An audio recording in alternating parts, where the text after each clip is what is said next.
ইফালে গুৱাহাটীৰ মালিগাঁৱত প্ৰায় 5 কোটি টকাৰ ড্ৰাগছ জব্দ হৈছে কামাখ্যা ৰেল ষ্টেচনত নাৰ্কটিক্স কণ্ট্ৰল ব্যুৰোৰ এটা অভিযান সাইৰাং এক্সপ্ৰেছৰ পৰা ড্ৰাগছৰ সৈতে গ্ৰেপ্তাৰ হৈছে দুই সৰবৰাহকাৰী কৰিমগঞ্জৰ মুৰ্তজা আহমেদ মেৰাজুল হকক গ্ৰেপ্তাৰ কৰা হৈছে এনচিবিৰ অভিযানৰ সময়ত দুই সৰবৰাহকাৰীৰ পলায়নৰো চেষ্টা অভিযানকাৰী দলে খেদি কৰায়ত্ব কৰিছে দুটাকৈ ড্ৰাগছ সৰবৰাহকাৰী আৰু ডিমাপুৰৰ পৰা সৰবৰাহ কৰিছিল বৃহৎ পৰিমাণৰ ড্ৰাগছ এক প্ৰকাৰ যেন ট্ৰানজিট ৰুট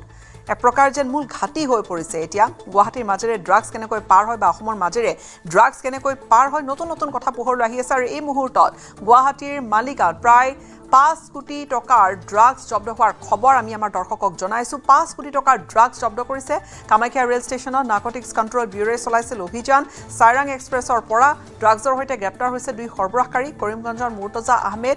মেহৰাজুল হকক গ্ৰেপ্তাৰ কৰিছে এনচিবিৰ অভিযানৰ সময়ত দুই সৰবৰাহকাৰীৰ পলায়নৰ চেষ্টা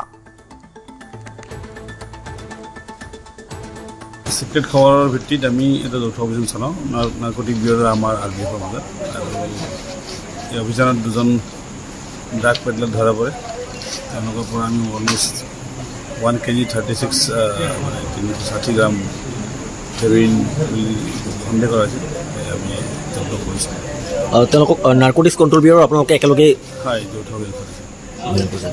ক'ৰ পৰা আহিছে কিবা তেনেকুৱা তথ্য আমি শুদ্ধভাৱে পালোঁ এইটো অলপ ইনভেষ্টিগেশ্যন